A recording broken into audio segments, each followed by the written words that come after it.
Let's talk about what's happening here in Detroit and what kind of programs we're seeing in terms of community policing and what kind of relationships we're seeing with police in the community. I'm going to start with you, Nolan. Well, I think Chief Craig recognizes the importance of building trust between the department and the citizens, the police and the community. You can't look, I mean, you have to look at cops, and cops have to look at their jobs as protecting and serving. They're not there to control, they're not there to guard. These people aren't inmates. And if you look at Ferguson, 53 members of that police department, 50 of them are white in a city that's 2/3 black.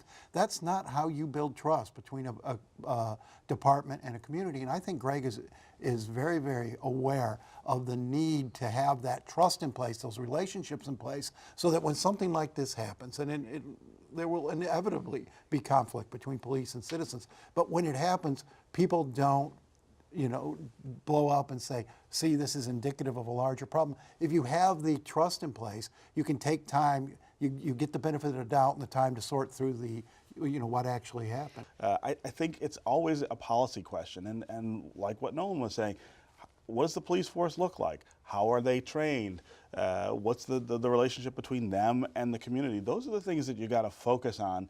I think talking about race is important. We don't do it enough. We don't acknowledge the lingering racial problems that we have in this country. But I think the more practical end of that is just dealing with this is a police problem. Yes. This is an authority problem that is aggravated by race, and there are things we can do to pull the cops back and repair the way that they deal with people. I think that's the key here. I mean, we can set out and say, oh gosh, we're going to solve the racial divide in America, or we're going to deal with a specific problem.